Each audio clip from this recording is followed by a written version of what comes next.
Oh, yeah. Alright. I'm going to chat about... There's a couple of key points on infiltration agent that I want to get out there.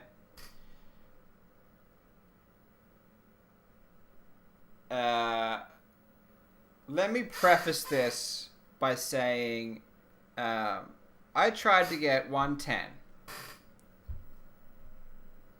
initially. I forget how long it was, maybe like a year before I actually got it.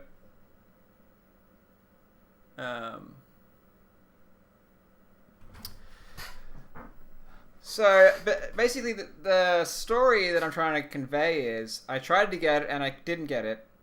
Then I tried to get it a different way and I got it very quickly and it was very easy.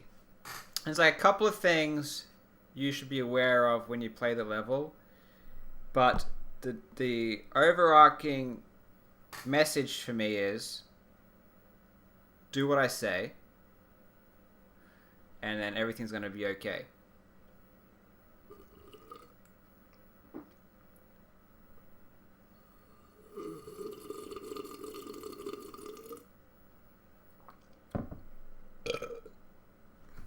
So this is all straightforward. There's just like a key couple of things that you should know.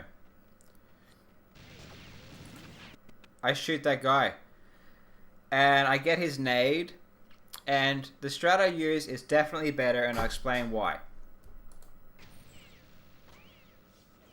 I would say, unless you're David Clemens, then if you don't get the nade, and if you're not doing the nade strat, don't even bother going for 110.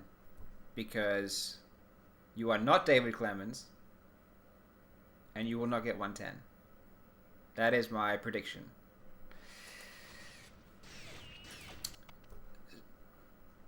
Start this prime there. It looks scary. I mean, this button area is already very, very scary. And most runs you fail the button because it's just like a super hard sort of movement. I mean, as long as you're doing it properly and you're not letting go of speed, letting go of up C or whatever. It's really tight. And you hit it like right at the side there, and it's like such a tight angle. So you see I'm sort of throwing it and hitting it. And the reason I didn't want to use this strat initially, I mean, you've got two videos here. One is David Clemens, his 110. And then you've got Ace's 110. And I was like, David Clemens 110, his strat looks easier. He doesn't throw the nade. And I didn't think that the nade strat was going to be a big deal. And it just looks really complicated. I mean, you've already got this very hard button that you got to press. Plus, you got to worry about priming the nade and throwing it at the same time, and it's all confusing. A lot of shit going on, but it's not too bad. Like, you really get used to it really quickly. And it ends up being trivial, the nade throw. It doesn't really overcomplicate things at all. So, defs do it. Yeah, I get hit by the nade. But really, that little boost is inconsequential to the true benefits of this strat. Okie dokie. So don't think that you're doing that strat for that boost, because that boost is irrel.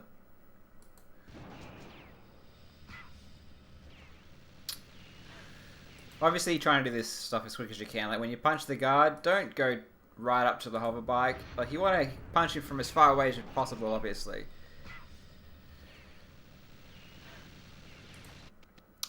I never figured out why sometimes you get boosted back there twice and sometimes you get boosted back once.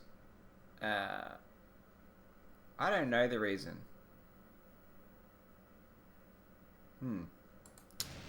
So I can't really help you out there.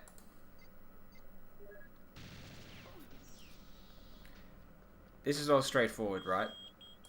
By the way, at this point, there's like a Clem myth that when you're coming back from the lane that is explosives, you want to kind of look up towards the stair area. So you see how I turn more than I should have. I mean, if it was my goal just to strafe past here, I wouldn't be so angled to the right.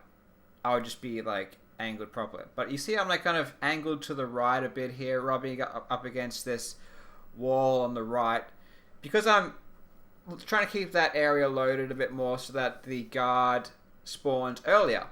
I think he likes what he does is he jumps down or spawns or whatever, and then he runs up the ladder and gets out of your way.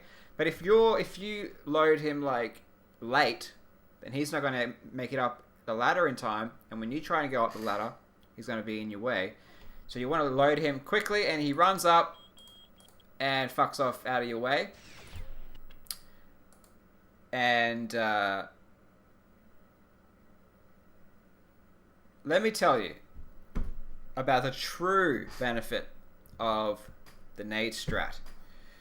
Because you notice, if you watch David Clemens' run, his run's really smooth. And you watch my run, it's like, oh, I get stuck. I mean, that was a huge stuck.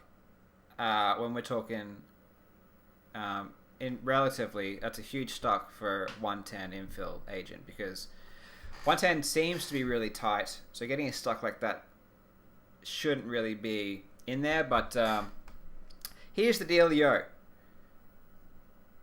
You killed a guard to get a nade at the start, and then your nade killed 2 more guards in the guard towers, and they're like, those guards they're not running guards, they like have fixed position, so they're like particularly laggy.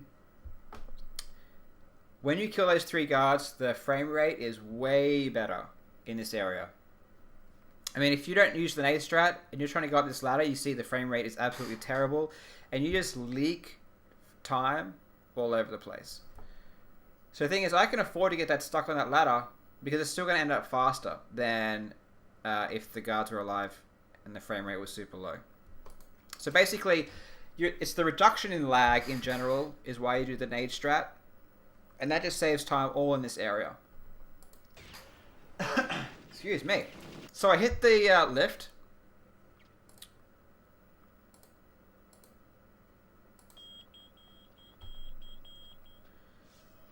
That was so bad. Notice, I'm running and I'm looking in this corner. You don't want to fuck around looking out, running everywhere and causing lag. What I felt like, I really felt like, I don't know if it's a feeling or it's actually just a fact. Sometimes the lift closed really slowly, and sometimes the lift closed fast. So I had runs where it'd be like, I'd be super fast pressing the lift shut, but the time it took the lift to actually start moving was like really long, and then end up being a not fast run. Some other runs were like sort of mediocre a little bit, but they ended up being fast. So I think I have a feeling that the time it takes the lift to shut and start moving is variable. And I feel like lag plays a huge part in that. And when I started running into the lift and looking into the corner and sort of trying to maximize the frame rate as much as possible, the lift started going like just consistently really quickly compared to what they were before. So do this. Don't like shut the lift and turn around and look out into the base and like cause a huge drop in frame rate, because that's going to lower your time on average. So I wait till the lift starts moving, and then I go to disarm these guys. You only want to disarm one guy because you want the other guy to potentially give you a boost. And I use this time that the message comes up as a time target. This is like 44. Was it 44? 43?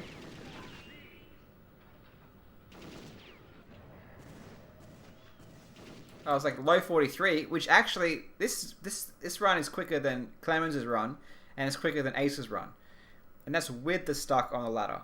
And I believe that the reason the run is so quick is because of my lag reduction strats in the lift.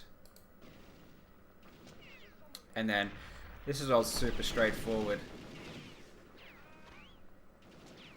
No special strats here. Look down to try and help frame rate, but I don't know if that counts.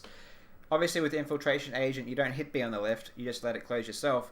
And in my run, the lift was actually very low very low, very slow in shutting. So this run could have been several tenths faster, just from the lift closing being more optimal.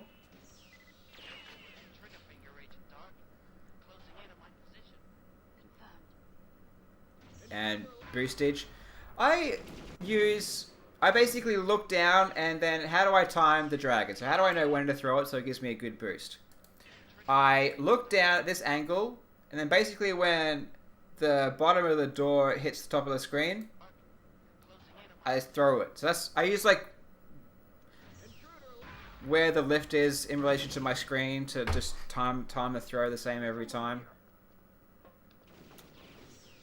I mean, it was very high decimal. But I mean, I had a slow lift shot and I got stuck on the ladder. So basically 110 isn't very tight if you do the exact same strats that I did. And that is all I have to say about that.